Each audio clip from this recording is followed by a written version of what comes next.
Hello, everyone, and welcome. I'm Max, and I'll be delivering this training session today. To tell you a little bit about me, I've been a researcher at the University of Surrey since 2017, and my research interests involve using machine learning and AI for satellite Earth observation data. So specifically, I'm currently focused on multi-sensor data fusion, things like spaceborne SAR imagery, thermal infrared, and AIS data for solving challenges that are related to maritime safety, security, and sustainability. So I'm excited to share this presentation with you today, which provides a comprehensive look at the IUU monitoring prototypal tool that is being developed within the scope of the NEREUS project.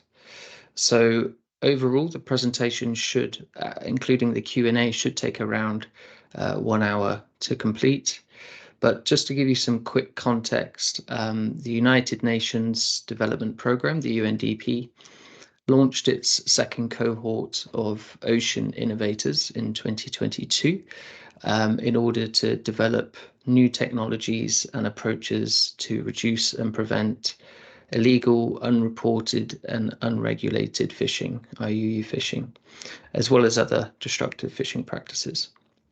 So these innovations are expected to bring economic benefits by increasing the access of small-scale fishers to technical and financial resources, thereby contributing to the Sustainable Development Goals. So Surrey Space Centre, which is based at the University of Surrey in the UK, in partnership with the Mauritius Research and Innovation Council, MRIC, were among those that were selected as ocean innovators with the project NEREUS. So this project proposes the use of AI and data fusion of satellite data to investigate fishing vessel activity in the Mauritius exclusive economic zone and marine protected areas.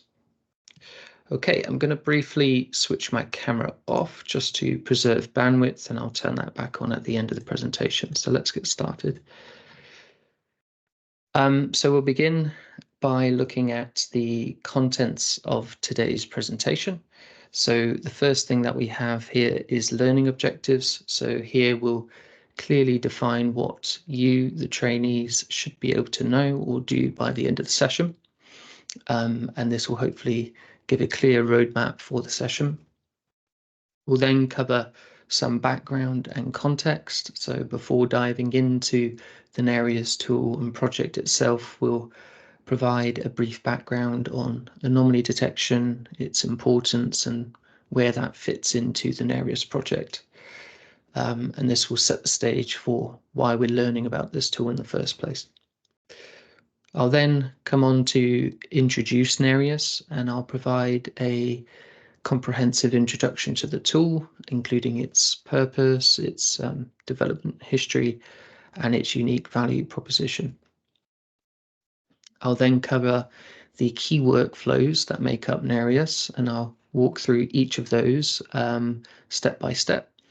And I'll also include typical use cases and scenarios where NEREUS would be particularly effective as we go along.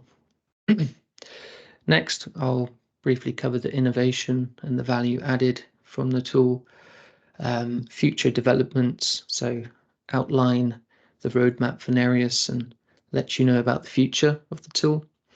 And then we'll come to the conclusion and the Q&A. So I'll summarize the key takeaways, and then we'll open the floor for questions. So I do encourage you to ask your questions then, but please do also make use of the chat if you so wish. And then finally, I'll briefly talk about feedback, as we do have a questionnaire that we would be very grateful if you could complete, as gathering feedback on the training as well as the tool will be really, really valuable for any future improvements that we make. Okay, so starting with the learning objectives, before I get into these, as a brief recap, if you joined us for the first two training sessions, you might remember the first training session introduced SAR, Synthetic Aperture Radar for ship detection, and the second training, which took place recently on the 18th of January, introduced how AIS, the Automatic Identification System, is applied in maritime monitoring. So this was all part of our broader capacity building initiative, and you can find the recordings for these online sessions, along with this one eventually, on the spacemauritius.com website. So one of my colleagues will paste this link in the chat where you can see those two trainings. So the knowledge gained from these previous trainings will be applied here today for the third and the final session, where we'll give an overview of the NEREUS tool and explore its core features and its functionalities. So it is assumed that you already possess some understanding of SAR and AIS, but even if you don't, that's okay, as you should still be able to follow along. So the first learning objective we have here is to understand the basics of anomaly detection. So the trainees, you will be able to explain the fundamental principles of anomaly detection and its applications in the maritime surveillance. The second learning objective will be to introduce NEREUS, and you'll understand its purpose, its unique features, and the benefits of the tool in comparison to others. We'll then, like I said, cover its key workflows, so you'll hopefully be able to understand each of those effectively. And then at the end, we would like you to provide some constructive feedback on both the training and the tool, aiding in its future development. Okay, so let's now cover a bit of background and provide a bit of context to what we're talking about today. So in the maritime environment, SAR and AIS are key sensors which can help us monitor and track human activities at sea. And I've listed here just some examples of SAR sensors, as well as the kind of two types of AIS, if you will, both being satellite-based as well as terrestrial-based. So AIS can monitor these activities in what's called a cooperative way. So meaning that the monitoring of the vessels using AIS depend on cooperation from the vessel. In contrast, SAR can monitor vessels without that cooperation from the vessel in what we call this non-cooperative way. So when we detect a vessel in SAR imagery that is not transmitting AIS, you'll often hear this referred to as a dark vessel. But if you attended the training on AIS recently, you'll know that not all dark vessels are inherently performing some kind of illicit activity. So therefore, you can start to see why the fusion of these two sensors is very important for a space-based maritime surveillance system, or for, in general, maritime domain awareness, this understanding of what is happening at sea. When it comes to anomaly detection in general, using both SAR and AIS together is a relatively unexplored area, and there's a lot more interest in this area more recently. And most existing research has focused on AIS data alone for anomaly detection, and this is primarily due to its higher data volume and its wider accessibility. But what do we mean exactly by an anomaly, and how exactly do we define this? So in the context of maritime surveillance, an anomaly can be defined as an irregularity, deviation, or unusual occurrence that differs from what is standard, normal, or expected within the maritime environment. So this can encompass a wide range of situations, but some of the main ones include unusual vessel behavior. So this can include unexpected changes in the vessel's course, its speed, or behavior that deviates from typical patterns. So some examples include a cargo ship suddenly deviating from its expected route, or a vessel stopping unexpectedly in open waters, perhaps to transship with another vessel. But this can also include proximity to sensitive areas, so vessels loitering or moving close to sensitive or restricted areas, such as marine protected areas or critical infrastructure like offshore facilities. And a very basic example could be, a fishing boat that's operating in a marine protected area without permission. And I do find this image here you see on the right quite amusing, as this is a ChatGPT generated image for unusual vessel behavior. And it's certainly delivered, as the wake of the ship seems to be at the front, in front of the ship, rather than behind it. So I found that quite amusing and was definitely on point here. So another type of anomaly is unregistered, non-reporting, or misidentified vessels. So these are vessels that are not registered, have falsified identification, or are not broadcasting their AIS signal as required in certain maritime zones. And these can be anomalies which are considered of interest to us. So this leads us to the NEREUS tool, which aims to address some of these types of anomalies. Now, one of the key objectives of the NEREUS project is to maximize the fusion potential between imaging satellites such as SAR, and this can also include optical, with AIS, as well as VMS data, VMS being the vessel monitoring system that is used commonly with fishing vessels. So the ultimate goal here is to ensure that the end users can easily identify what demands their attention, considering their time constraints and their finite resources. So what I'm going to do now is present 3 workflows which make up the anomaly detection tool, and then I'll describe them in detail in the following slides. So the tool includes 3 workflows, as I mentioned, which are shown here. So starting from the left-hand side, the first is ship trajectory prediction, and this involves detecting behavioral anomalies in a near real-time way, or in contexts that are operationally significant. The second workflow is dark heat map generation, and this involves detecting non-reporting vessel anomalies, i.e. dark vessels, through a multi-temporal analysis of historical SAR and AIS data. And then finally, we have EMSP, which is the Enhanced Maritime Situational Picture.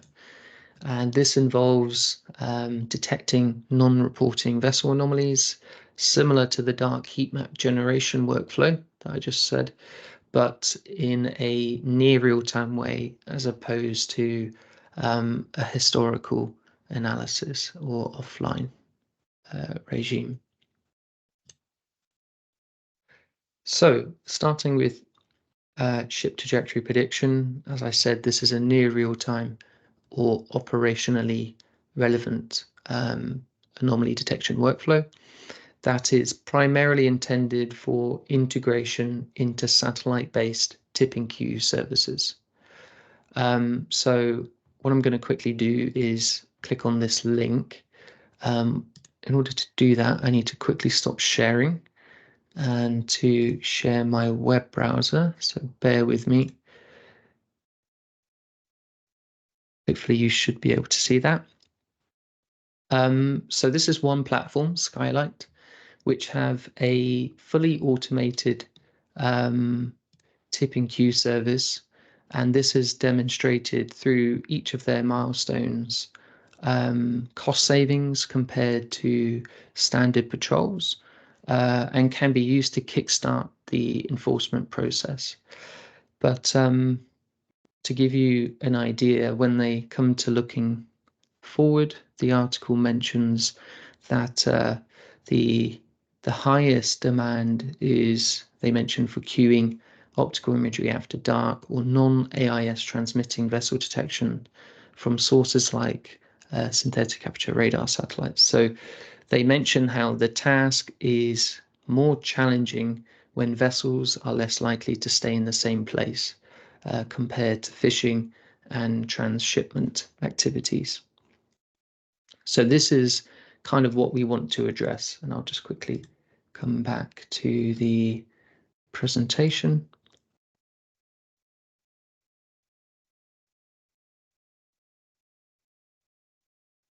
There we go. So this workflow is used in order to accurately predict the trajectories of potentially suspicious vessels that are moving, and then scheduling the tasking of satellite acquisitions to monitor these vessels. And the end goal here is to enable the end users to efficiently identify anomalies demanding their attention amidst, fortunately, the abundant satellite data now available to them within their time constraints and resources. So at the core of this workflow is a ship trajectory prediction model, which is designed to respond to anomalous events called AIS shutoff events. And we'll now go into a little bit more detail on how this is achieved.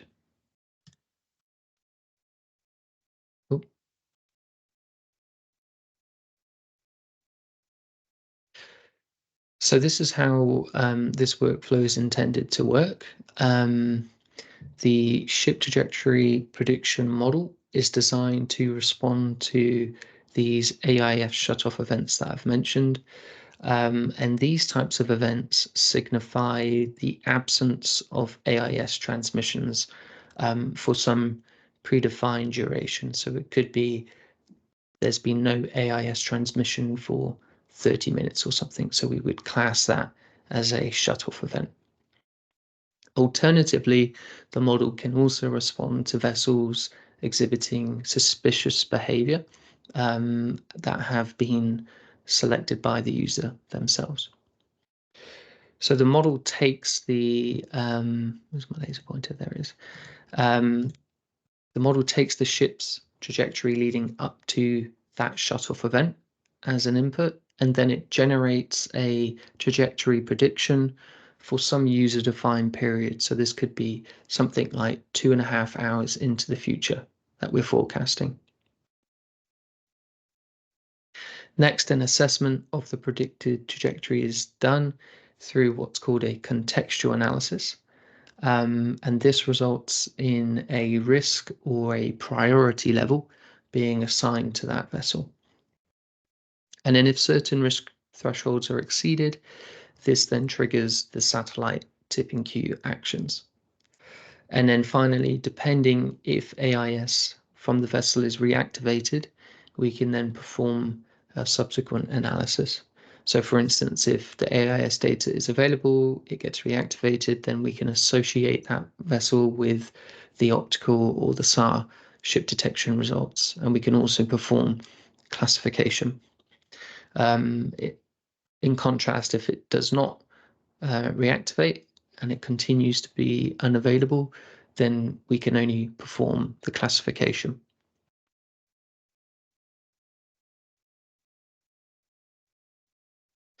So here we can walk through an example which illustrates this anomaly concept on the left-hand side.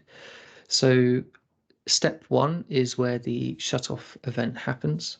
And you can also compare this timeline we have on the right. So we can classify an AIS shutoff event being true after it's been dark, if you will, for 30 minutes. So that's what's occurred here. And in the next step, the model takes the trajectory that's leading up to the shut-off event, and then it generates this trajectory prediction for some user-defined period. Like I said, this could be something like 2.5 hours into the future.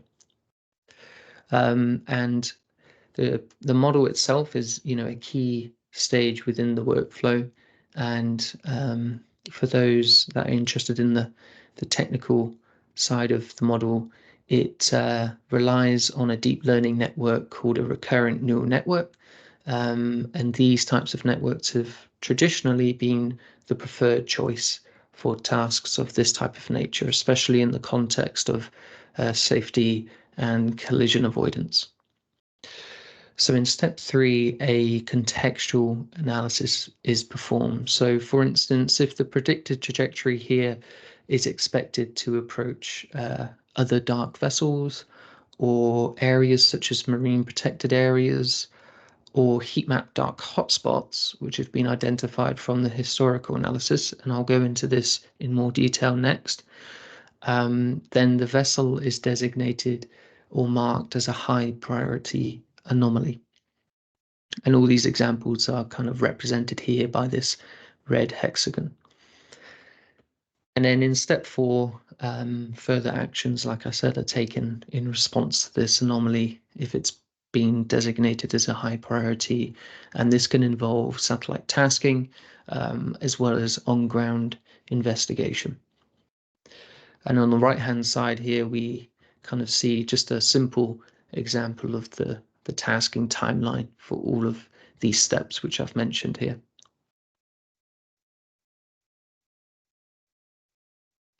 So if you would like to know more about the specific details, I've really given a general overview of the tool here, but you can check out this GitHub repository. In fact, I can very quickly show that to you if I stop presenting again and I share the web browser. Yeah. So hopefully you can see here the GitHub repository for this model. So those who are more familiar with deep learning neural networks can check out the source code. Here we have a bit of a introduction to the model and why it's useful, and how to get started if you're familiar with using MATLAB, which is what the model has been trained using, the programming language. And it goes through each of the processing steps which have been used in order to generate the model.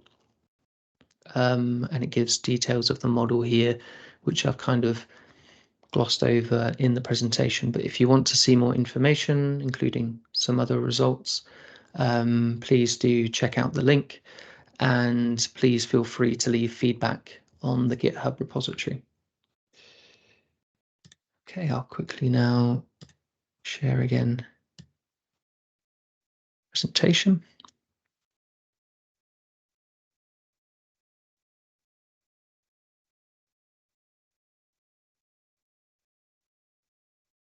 Okay, so moving on, still talking about the model, we have here just a few qualitative results, which you might have noticed also were on the GitHub repository.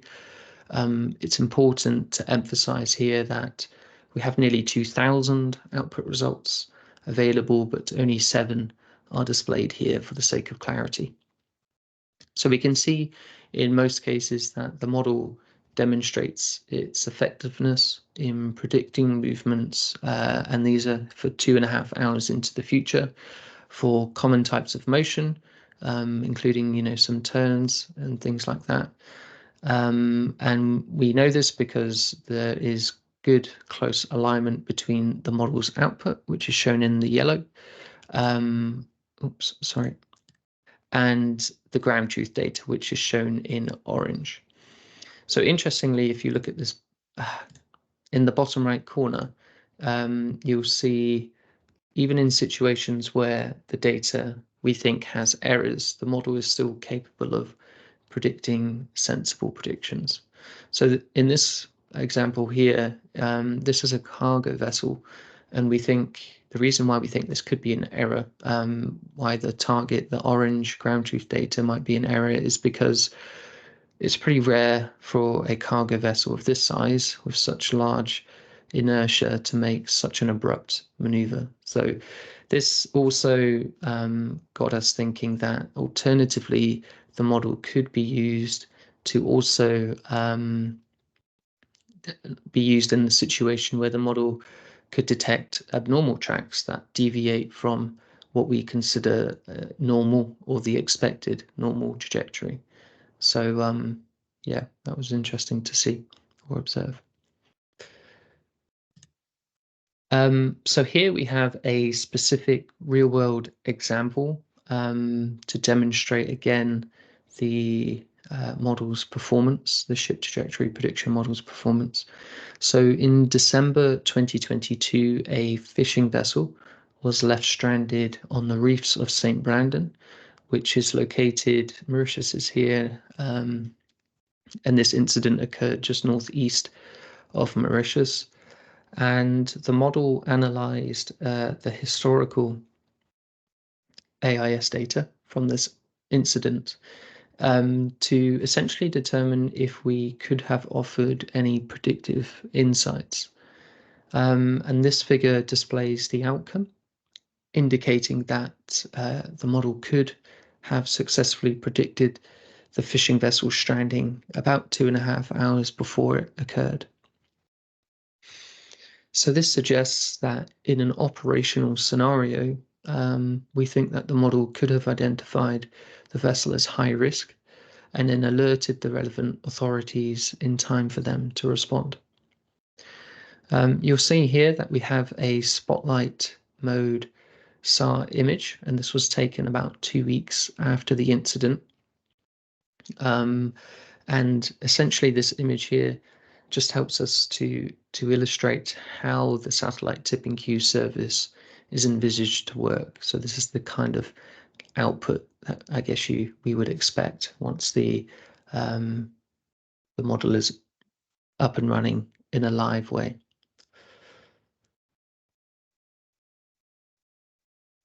Quick note, so in a similar situation, it's actually expected that we would task a strip map mode SAR image.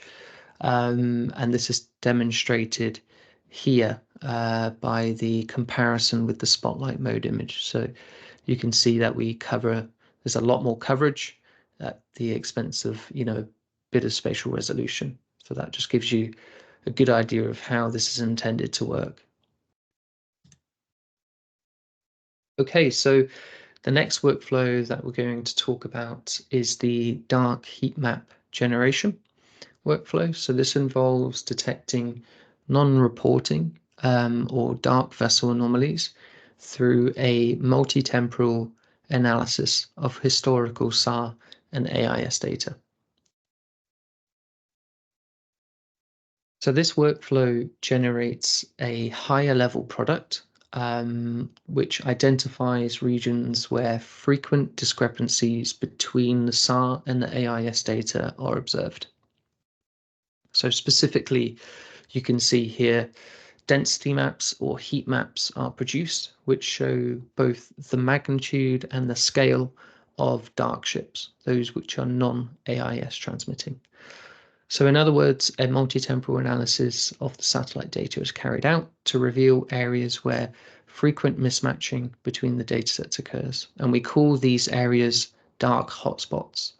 And they typically represent areas of heightened IUU fishing risk.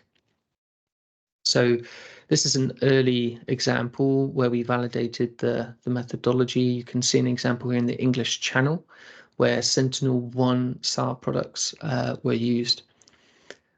So we found that some dark hotspots are located in or near conservation areas close to the surrounding coastline of Plymouth and Exeter.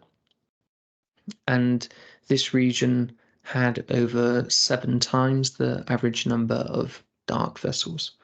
And in particular, the majority of these vessels located along the coastline, extending from Exmouth up to Dartmouth, this patch here, were categorized as small vessels. And we think this is a combination of both fishing as well as pleasure vessels. And this is agreeable with the local marine management data, which did show that this area has higher fishing activity compared to the rest of the English Channel. So although it is difficult to determine the intent and the origin of these non-AIS transmitting ships, understanding the spatial patterns of these dark or unassigned detection hotspots is really valuable for follow-up service operations. So early on, we saw some good promising results. So these heat maps, just to reiterate, are based on archival SAR and AIS data, but we can also add other data sources into this process with the aim at increasing the reliability of the maps and or supporting classification of the specific vessels. Note that we have references to a publication at the bottom of the slide in case you want to understand anything that I've briefly mentioned here in more detail. So what we're going to do now is briefly discuss how this type of higher level product is generated. So firstly, we'll take a look at the data processing of the respective data sets. We'll then look at data association or correlation. And then finally, we'll see how the heat map is generated. And again, you can find more technical information at the references at the bottom of the slide. So let's go through each step individually, and I'll start here with the ship detection and the AIS data processing.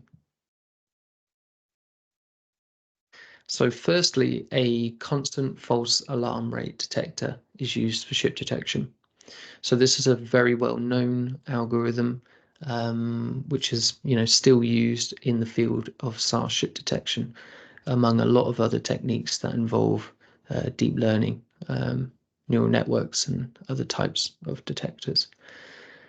So you may remember this algorithm from the first training session that we did on SAR ship detection. But if not, you can watch this training session on the MRIC's website, which I mentioned before, and I think there is a link in the chat now for it. So we follow the normal steps when it comes to ship detection, which includes applying a landmask to ensure that the detection is limited to the sea surface. And then we apply a discrimination procedure to remove false positives. So this is when we have detections that are not actually ships. It could be for various reasons. But it's really important to note that false positives or false alarms are a significant concern, as they have a negative influence on the reliability and the interpretation of the heat map if we do not properly mitigate them. So in order to do this, we use nautical charts and map catalogues to locate man-made structures over the ocean, things like oil and gas platforms, sea buoys, even small islands which are missed by the landmask. And these things can give rise to false alarms. More recently, we've also been looking into a multi-temporal analysis of false alarms, so those in which are repeatedly seen using multiple passes of SAR imagery. And then we start to understand that these are false alarms or static, non-moving false alarms, which we can also remove and improve the reliability of the heat map. So next, we'll briefly consider the main AIS data processing steps. And we'll start with temporal filtering. So this is where the data set needs to be filtered to both the date and the time of the SAR image. But the question is, how do we make this time interval selection? So what temporal range of AIS data should we consider for matching with the SAR ship detections in the image? And often in the literature, an arbitrary choice is made, but instead here we determine the time interval using the help of two time plots. So the first plot here tells us what percentage of successful interpolations we can get for a range of time intervals on the x-axis. And we're looking essentially for the knee in the curve. So in this example, the temporal interval selection is 40 minutes. The second plot down here tells us what the average reporting interval is for the area of interest. So this is a bit more of a dynamic approach depending on the geographical area.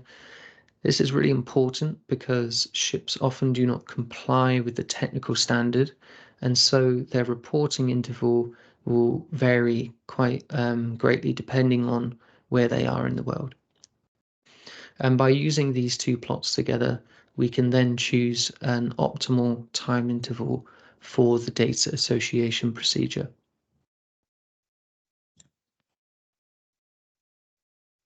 So next we have interpolation, and this is where we want to determine the position of ships at the time of the SAR image.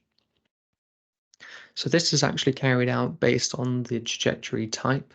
So for example, if the ship is underway, if it's moving, then a cubic spline interpolation is applied to the track. And some examples are shown here in the bottom right corner of how this works. If the ship instead is stationary or it's drifting, then a much simpler technique is applied where the nearest neighbor method is used to take its last name values and things like that. So that's interpolation. Spatial filtering, this is where the data set is filtered again according to the spatial extent or the footprint of the SAR image. So this is quite self-explanatory. Any AIS data outside of that footprint, outside of the SAR image, is not considered in the analysis. So that's a quite quick process. Next, we have AIS beacon identification. This is particularly important when we are considering an area that's got a lot of fishing activity. And this involves automatically identifying and excluding AIS beacons from the data before it's matched with the SAR ship detections. And fishers commonly attach AIS beacons to their long lines, and this is to aid in retrieving them after they're finished. And the way that we do this is by analysing the vessel name and its call sign fields in the data. And this often displays distinctive patterns which differentiate beacons from the actual vessels. So for example, the vessel names in beacon data frequently include things like voltage numbers, 9 volts, 3 volts, 4 volts, things like that. A percentage sign usually, or terms such as buoy. So to illustrate this, I've shown here a word cloud of both the vessel name field from both real and real vessels and beacon data. And it's these types of patterns that are used to develop a filter, essentially, that identifies and then excludes the entries with similar patterns in the vessel name field of the dataset.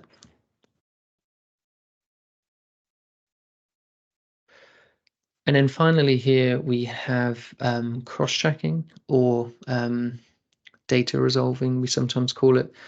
And this is where the dataset, the AIS dataset, is cross-checked against an open database to verify the accuracy of particularly the static data. And this actually addresses one of the main limitations of AIS data. Often you'll find that some information is missing or completely invalid. So this is why we do this particular step. And I use a database here to update those values in which are missing or invalid. And this is really important when it comes to the next procedure, which is the data association, because sometimes we use the static information like the length and the width and the class of the vessel to improve and make a more robust association. And as a result of this step, we also reduce the number of misassociations in that data association procedure.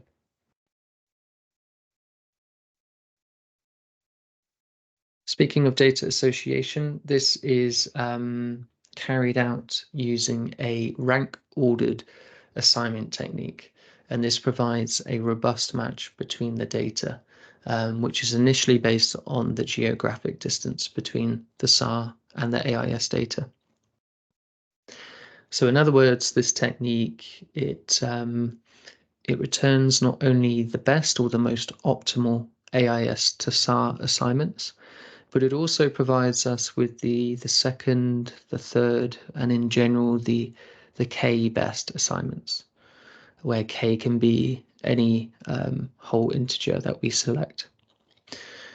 So as I said, this allows the ranked assignments to essentially compete with each other and update to a better match if one is available. And they do this by comparing their size and their class information. And this gives rise to a robust matching between the data, and it mitigates the number of misassociations. And this is particularly useful in dense shipping environments. This is where this technique really stands out amongst others in those types of situations. So you can see here an example where the top 3 best AIS assignments are returned for a single SAR ship detection. And you'll see here that originally the top best assignment is A2. It's given the rank number 1. However, in the algorithm, this is in fact superseded by the third highest ranked assignment, which is A1. And this is because the algorithm can correctly update to an assignment which has better agreement to the SAR ship detection.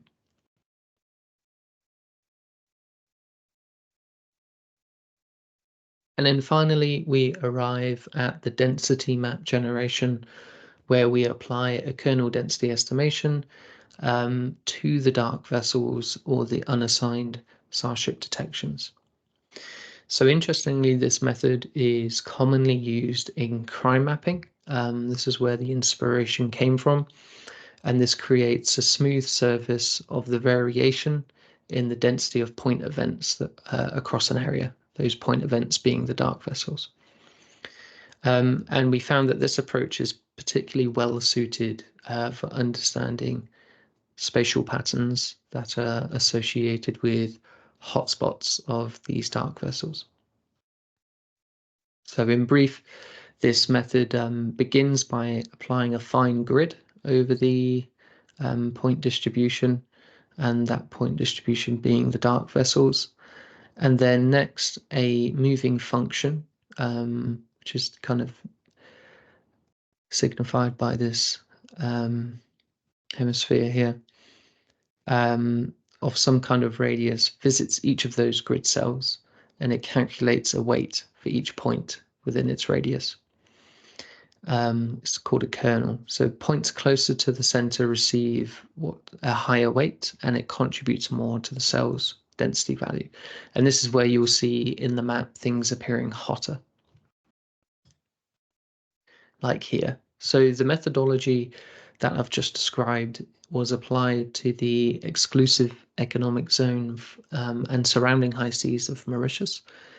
And the SAR data here on the left-hand side, this is the footprints of the SAR imagery we used, and this is based on imagery acquired by Novasar during December 2022. And the AIS data that we used was provided by Spire Maritime, and it spanned the same time period, and I think it comprised both terrestrial and satellite AIS data. So more interestingly, the right-hand side figure here shows the density estimation generated from these dark vessels or these unassigned SAR ship detections during December 2022.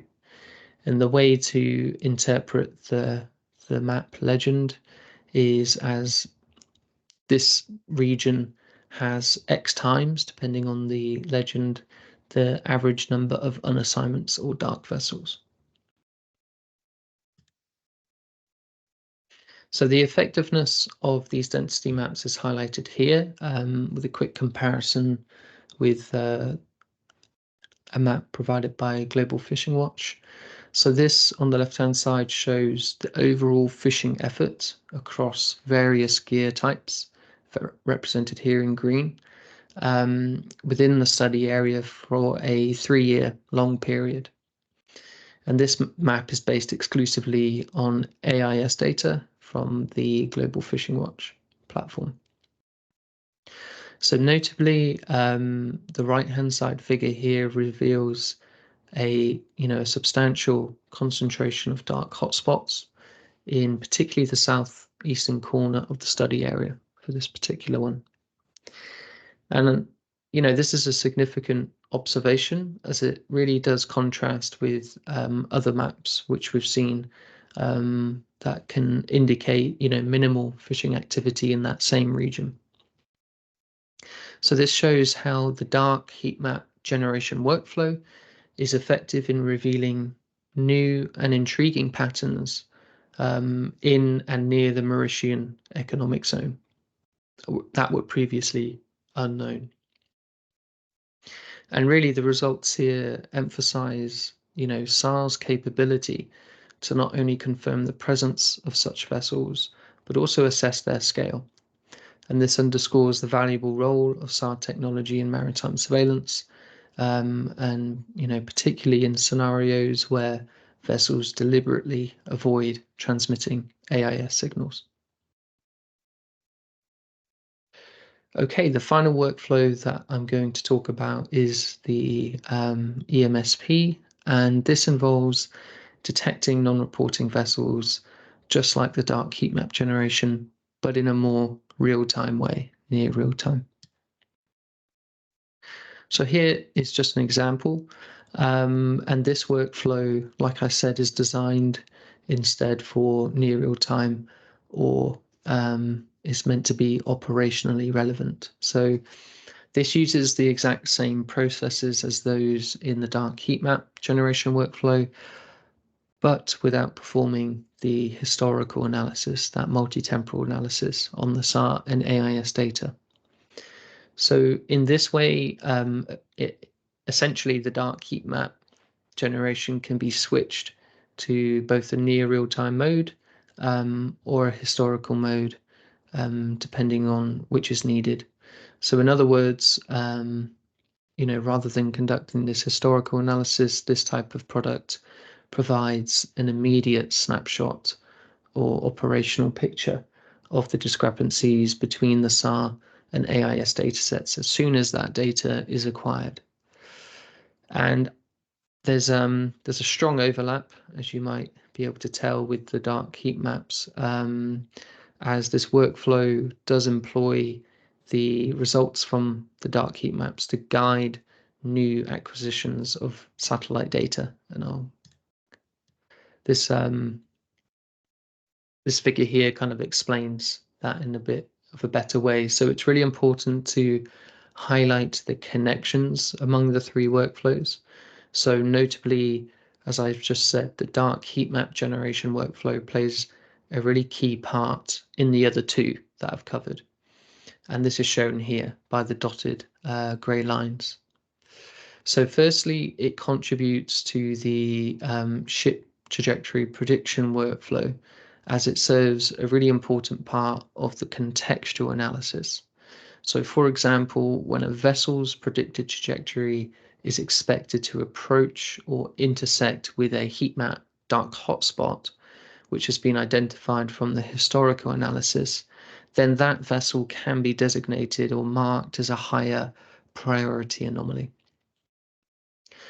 And then secondly, the dark heat map generation workflow is utilized in the EMSP, the Enhanced Maritime Situational Picture workflow, where the outcomes of the heat maps are used to inform new satellite data acquisitions.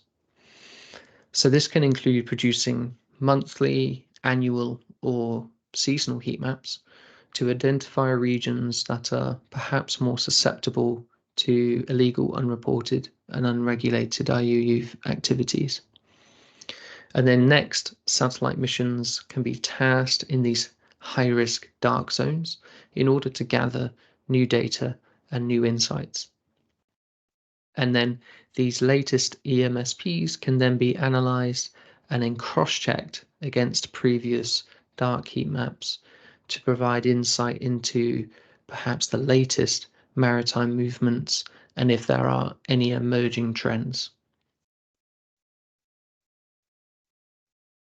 So here we just have a brief slide on the innovation and the value added. And to summarize, when we compare this kind of work to other platforms, Skylight being a prominent one, we often see that there's a lot of data and that provides, a good picture of what's happening, but it's really difficult sometimes for the typical user to cut through all of that data and know what to act upon.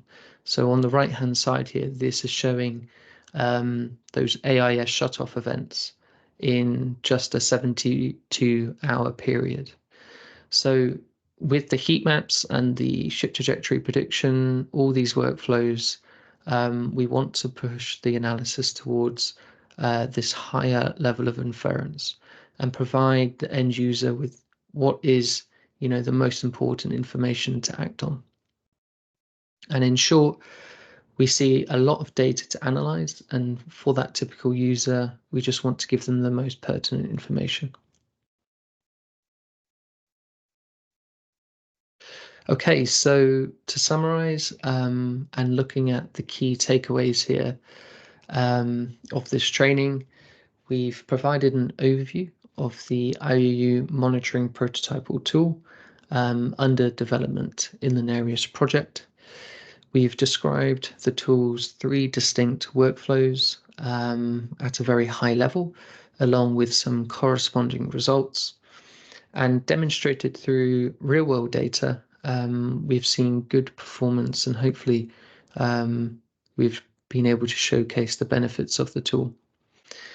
And importantly, these workflows are designed to enhance the analytical and the operational processes that are involved in detecting IUU fishing, and like I said, pushing towards higher levels of inference, meaning that we can ensure that end users receive that most relevant and critical information. So just to give you an example, we think the ship trajectory prediction workflow will offer end users a very straightforward view by, in comparison to the figure I've just shown, identifying out of the AIS shutoff events which are of a higher priority. And this in turn will aid in resource allocation and enhance the overall user experience. The dark heat map generation workflow we've seen proved itself to be effective in revealing some new and intriguing patterns in and near the Mauritian economic zone that were previously unknown. And the results emphasize SAR's capability to not only confirm the presence of such vessels, but also assess their scale. And this really, like I said before, underscores the valuable role of SAR in maritime surveillance, particularly in scenarios where vessels are avoiding transmitting their AIS data. In terms of future developments, we have a demo exercise is planned in the month of April. So we're hoping to also, stay tuned, because we'll also like to showcase those results as well. Okay, so as I said at the beginning of the presentation, we have a questionnaire that would be very grateful if you could complete, as gathering feedback on the training, as well as the tool and what you think of it, is really valuable for us to make some, improvements. So it's important to hear your thoughts. So please do provide the feedback using the form, or you can contact us directly using the emails that you see on the screen here. So thank you for listening. That concludes the presentation, and I'll now pass back to Rafaela before we open the floor to questions. Thanks very much, Max. Very interesting presentation. I hope it was also giving a good idea of what the project is achieving in a very short time frame, as it started only less than 2 years ago, and is going to an end by May next May. Max, do we have the Microsoft Form questionnaire available in case people would like to start filling it during the question and answer sessions? Yes, good question. I will try to find the link. Yeah, I can use it. Yeah, and I can paste that into the chat. So that Absolutely. We can immediately collecting any immediate feedback, which of course you can also do later. But from experience, we know that it is easier to collect feedback immediately after the training than a lot of time after that. All right, so I'm opening the floor to questions for the specific areas that Max covered, but has said we would be very happy to answer questions about the project if you have. Just checking the chat as well. If you could just raise your hand so that we can manage the questions while coming, or just put your question in the chat. And when you have the link ready, same thing, Max, just put it in the chat, please. Yep, no problem. I'll put that into the chat now. So this questionnaire will cover, a bit about understanding of the training, and then it will go into, any feedback and any reflective thoughts that you have for us. So that should. I don't know why it hasn't got the hyperlink. Do let me know if that does work.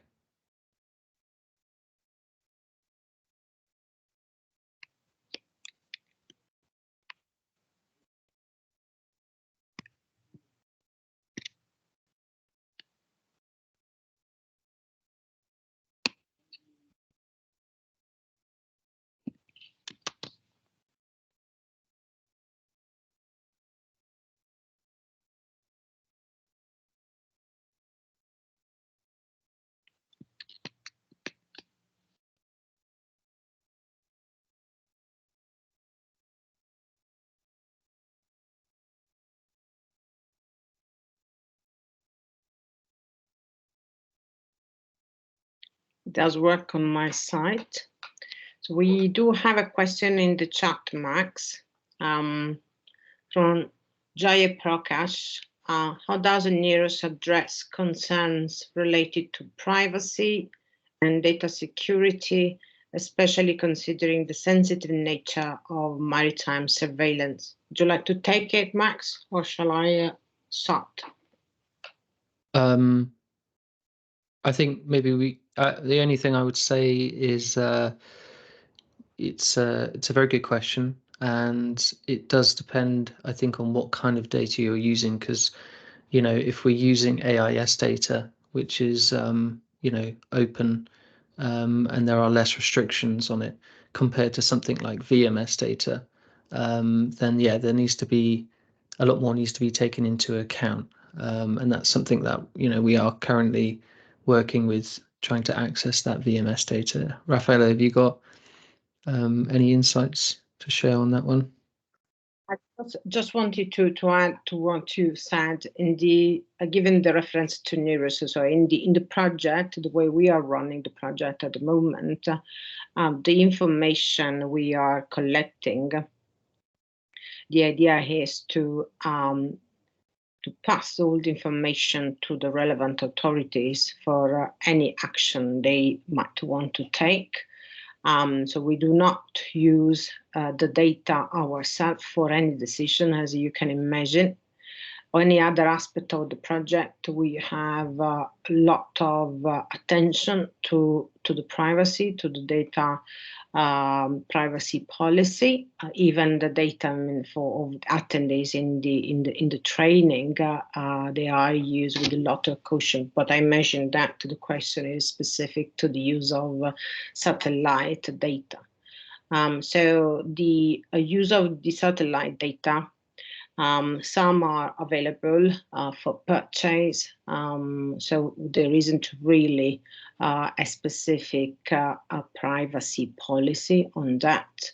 As regards the VMS, as Max said, if we can use it, normally happens only after a specific non-disclosure agreement that we sign in collaboration with the international country we are working with. Okay, so it's not expected the VMS data to be shared openly and given to a research center by a governmental agency or a local authority. So those kind of agreements must be in place. But for the decision to be taken is nothing that we do. We pass the information to the local authorities for anything they would like to do with that. So it's reminded to the local policies. That's a question from the National Coast Guard, which I'm happy to see they managed to connect today. It's more technical. How does NEREUS will alert the operator if, for example, a vessel is running into danger? This remind us the example you were showing, Max, about the St. Brendan area. You might want to elaborate on how we figure out it may work in future. Yeah, of course. So ultimately, we want the tool to be consistent with platforms in which you're already aware of, such as Skylight, as I know that you currently use this, and the tool is meant to supplement, your other systems that you currently have. In terms of alerting the operator, I think, this is still something we are working on in terms of the vessel might be flagged and it would, some kind of alert may pop up on your screen. That this is kind of what we currently have in mind when using a platform such as Skylight, something like this. But again, if you have feedback on this, or if there's a certain way in which you would like to be or to have that alert, is there a particular way that you think would be most useful to you, then please do let us know. Yeah, and if I can add a short thing, the way we have designed the tool has been informed by the end user requirement. So we did have a workshop in Mauritius 1 year ago. We met with different local stakeholders exactly to know how the tool had to be designed to be useful. So what we have developed here is the core of the tool. I would say that how to alert the operator is part of the final makeup or the aesthetic. I mean, the smaller aspect, the less important aspect, but as Max said, it's still something you can have your say upon. So even if a minor aspect in the design phase of the tool, they will be relevant to you. So it's important that you let us know how to make it work for you. So whatever you think should be the right way to alert the operator, this is something which we can still design in a way that is optimized for the Mauritius community.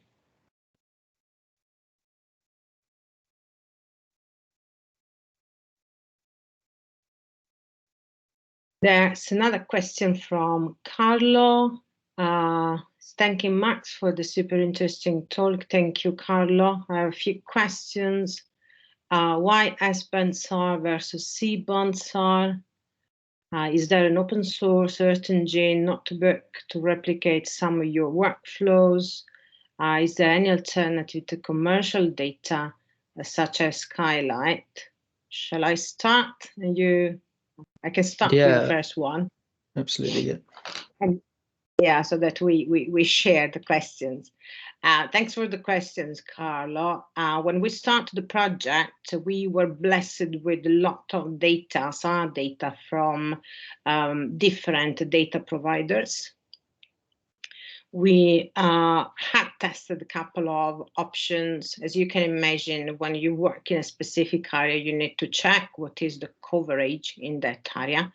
And from a radar perspective, there wasn't a great coverage with open source data like Sentinel. We do have a collaboration, which is in C-band for everyone. We do have a close collaboration in the UK with SSTL and Airbus, which are behind the UK spaceborne radar mission NOVASAR, which was designed to operate in S-band. And that was because of the history of SSTL, which always try to miniaturize all satellites. And the best way to have a smaller radar was to work in S-band compared to other frequency. This more than 10 years ago when the mission was designed.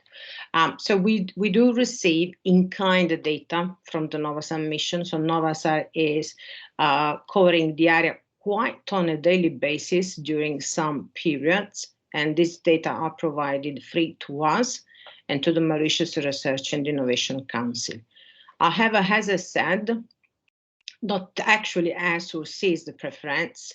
The studies in maritime surveillance with respect to the ship detection has already shown that from a detection perspective, there isn't much improvement or different performance if you move across the frequency of radar. So one or the other would be the same. We do also have data from Capella Space.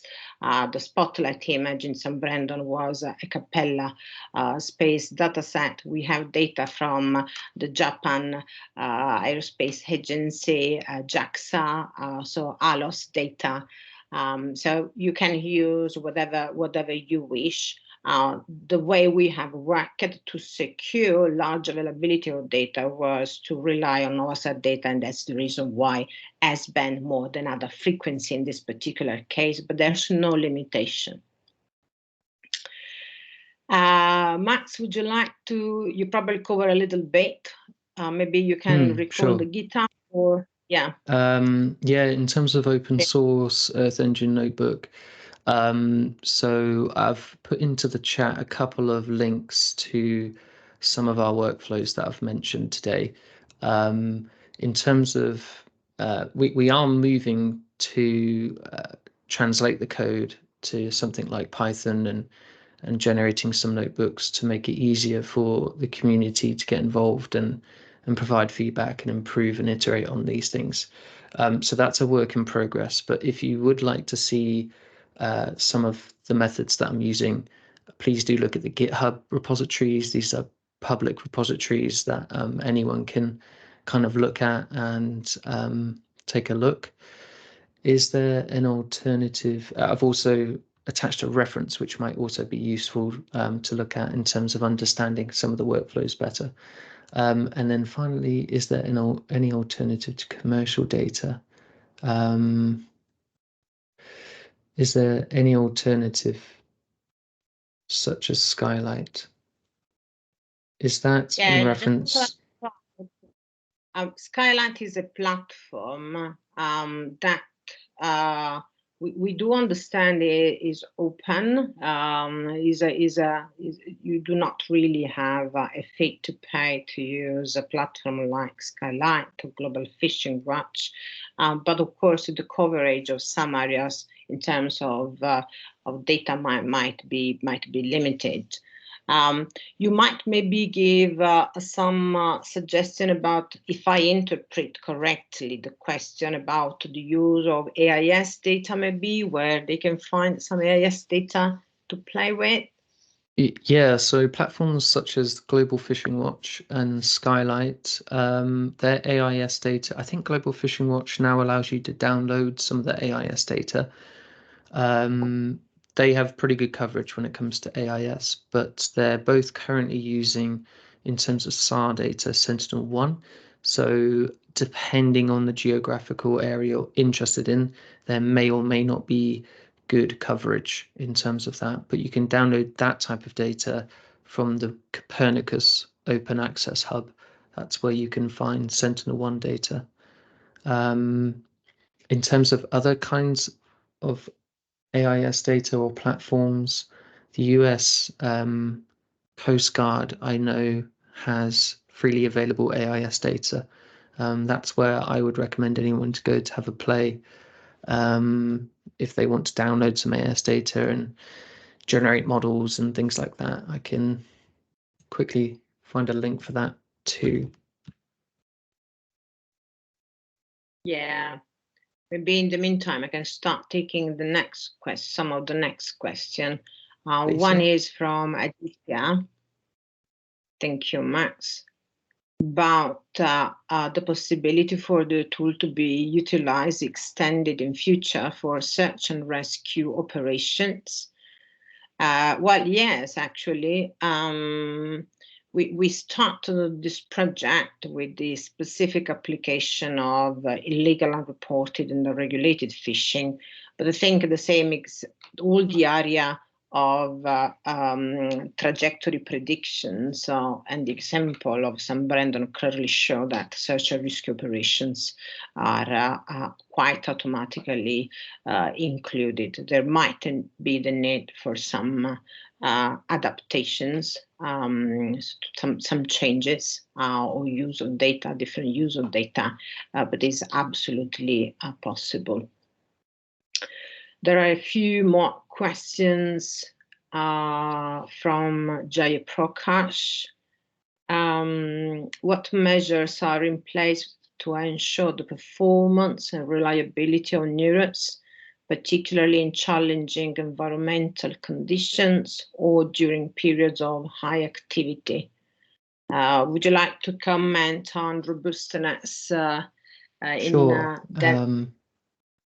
Yeah, of course. So in terms of, I mean, you can look at that question in a few different ways. In terms of the data itself, you know, during periods of high activity. So the way I interpret this is, from the processing point of view, we have in place a few algorithms and things which we've validated over the years. And a paper I've mentioned just further up in the chat kind of covers that in a bit more detail. And this is designed to respond to that exact case where we have very dense shipping environments, and that can cause problems even when it comes to the AIS reception, but also, more importantly, the association between the data. So this is why, in fact, part of my PhD, the challenge was to kind of find a solution to that and to provide this robust match between the data. And this is where we bring in concepts like classification, including that, and the dimensions of the ships in order to really try and provide a robust match so that we're not left with any kind of ambiguities. So hopefully that covers your question. Yeah, I can just add a little things about the challenging environmental conditions, which is a very good point, as clearly the vessel detection performance change abruptly when you are in rough sea state conditions. So Max has presented the situation where contextual information can be used to add robustness or confidence level to the detections or the misassociation that we have between the data. And this could also be done, for example, for the weather condition, the sea state conditions. So when the information is provided, when contextual information like sea state conditions is used, we could flag if the detection rates we had is particularly deviating from other situations because of the weather conditions or the rough sea state conditions. There is another question, which is quite good to close actually the question and answer session, unless we have a few more, and is about specific challenges or opportunities on the horizon that NEREUS aims to address through further innovation or research, and I'm happy to take these questions. Well, there are definitely a lot, and I can start now and probably finish tomorrow to cover the challenges as well as the opportunities. So let me start with the challenges, because I always like finishing with the good news. So in terms of challenges, my personal view is that, especially in developing countries, the access to space data is limited. For many reasons, this is because of limited skills in the space area or the image processing area, but sometimes also because the area is not covered at all. We did have a meeting with the director of UNOSA, which is the United Nations Office for Outer Space, and we brought to this point to the table of discussion. So they are aware of this problem, because we did say we can definitely have a great tool, robust tool, but if we don't have the data, it will be very difficult to implement it or to even scale up the project to other areas of interest. So I would say this is probably at the moment what I perceive as the largest, biggest challenge that we might have in the implementation of the project. There is, of course, sometimes communities are skeptical about the use of new technology and innovation. So we are working very much using a participatory approach, involving the community, the local community in the design of the tool, trying to understand what is really needed to make sure that we do not have a sort of top-down approach, but that in a participatory way we design what is the best things for the community. So I would say data on one side, potential resistance on the side of the community, and the local buy-in could be the challenges when you want to use tools like NEREUS. Has questions like the ones we had before about the privacy and use of data normally come in this kind of discussion. But speaking about also the opportunities, so there are different opportunities for NEREUS in terms of research and innovations beyond what has already been done, and these are about the scale up of the tool. The scale up could be a geographical scale up. So we had the opportunity to work with great colleagues in Mauritius, and we really want to keep on collaborating with them. But we do also wish to show that NEREUS can work at a global scale. There's no reason why NEREUS or the technology developed can't work in other seas, oceans, or in other conditions in general. Just adaptation would need to be brought. So a geographical scale-up means that we can start working with other regions in the Indian Ocean area And we are actually at the moment looking for partners that would be interested in collaborating with us to replicate in their country what we have done in Mauritius. But there is also opportunity for a thematic scale up. So not just taking what we have done in Mauritius and replicated the same in other regions, but there is an opportunity to move from a surveillance aspect to an insurance sector, for example. We haven't spoken about how we use this data and this information to compensate the local community of fishers, for example. Once we find out that we have a strong presence of industrial fisheries in an area, and that because of this, the areas overfished and the catch of the artisanal fisheries is changing. Is there a way to compensate these local communities? This is a very interesting area of discussion at the moment, which is all part of what we call the blue economy. It's clear, becoming more and more clear that the only way to approach and to probably tackle the problem of ocean biodiversity, ocean preservation, is really to look at the entire problem and looking also at the financial sector. So one area we are investigating is how we can work with the insurance sector, not just with the National Coast Guard or surveillance authorities, to use satellite data evidence to, for example, produce parametric insurance product, or you can use this data to improve due diligence check. So it's quite a large area. There are a lot of opportunities in the around. If there's anything that I said that resonated in what you do and what your country would like to do, please stay in contact with us, as we would love to hear more from you for sure.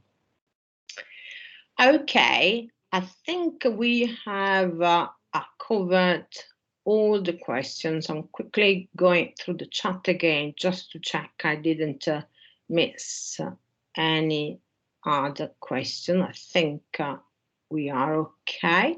So we are exactly at the end of our training. This, as said, was the third and the last of this building capacity program brought to you by the Surrey Space Centre in collaboration with the Mauritius Research and Innovation Council and the United Nations Development Programme Ocean Innovation Challenge. We hope we can stay in contact with you all, and we will certainly let you know of other opportunities through the usual links and platforms. Thanks again, Max, for an excellent presentation, all to help with all the admin things. And thank you all for attending today. Again, the link will be to the recording, will be available at the same site, web page of Space Mauritius. So have a look at the links we have already provided for training 1 and training 2, and essentially in the same place also you will find soon the other one. Okay. Bye-bye, everyone, and have a nice, great day. Thanks, everyone. Take care. Bye.